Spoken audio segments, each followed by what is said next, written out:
For more than 4 decades, Voyager 2 has drifted quietly into the abyss, slipping past the reach of planets, beyond the frozen edge of the solar system, and into the unknown. A ghost ship, still guided by humanity's last whisper from the 1970s. We once imagined it would fade into silence, its signal dissolving into cosmic static. But it didn't. Instead, it spoke back.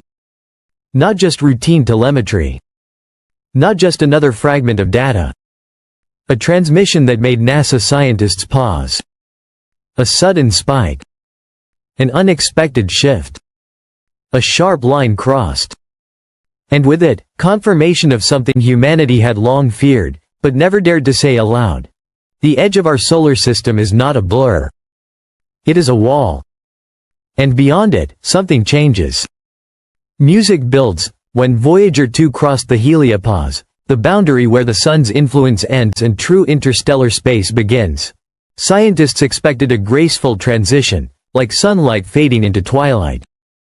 But that's not what happened. The crossing was abrupt. One moment Voyager was inside the sun's protective bubble. The next, it was outside. Radiation spiked by over 70%. Plasma density surged. The magnetic field bent in ways no model had predicted. It wasn't subtle.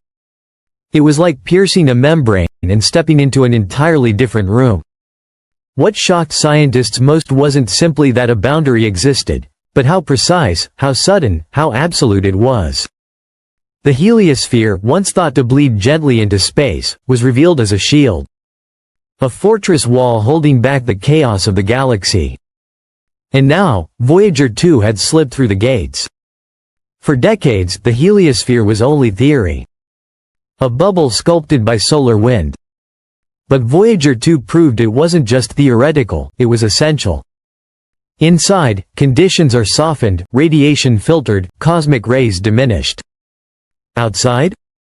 The storm begins. Chaotic flux. Dangerous particle energy.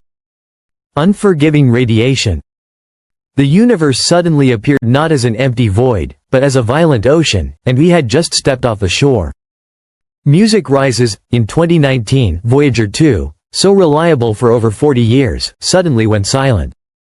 For a few hours, every instrument died. No commands. No signals. Nothing. And then, just as abruptly, it returned. Alive again. Officially, it was explained away, aging hardware, maybe a software hiccup. But buried in the logs were anomalies, electromagnetic spikes, sudden magnetic surges, sharp particle bursts. The question was not just why Voyager shut down, but what it passed through at that moment. Some say a plasma pocket. Others, a ripple from a distant supernova. But a few whispered another idea. That Voyager had brushed against a region we didn't even know existed. One that reacted to its presence. Beyond the heliosphere, Voyager began recording patterns, not random bursts, but rhythms. Waves of energy, magnetic fields twisting with purpose, like a kind of weather in deep space. At first, scientists tried linking it to solar echoes. But the timing didn't match. Instead, the patterns aligned with distant galactic forces, winds of ancient stars, the remnants of supernovae, currents that pulsed across unimaginable distances. Voyager 2 was adrift in a storm we had never seen before. Even stranger, the sun's magnetic field was found to be aligned, almost perfectly, with the galactic field beyond. This was never predicted. Instead of chaos, there was order. Instead of turbulence, a smooth, unnatural symmetry. Two unsettling possibilities emerged. Either the galaxy had bent itself over time to match the sun's field, or the alignment was already there, long before us. If true, it means our solar system isn't wandering in random space. It is resting inside a structure. A design. Something far larger than we imagined. And then the darker thought arose. What if the heliosphere wasn't just a barrier, but a checkpoint? A threshold that responds, measures, records. Not intelligent, perhaps. But reactive. A tripwire. And when Voyager pierced it, the signal may not have gone unnoticed. Music fades low, ominous. Attached to Voyager 2 is humanity's boldest message, the Golden Record. A disc etched with greetings, music, and diagrams. A map back to Earth. A beacon of hope, or a dangerous invitation. For decades, it was celebrated. But if the boundary is not passive, if it listens, if it reacts, then what does it mean that we attached our home address to the very probe that crossed that line?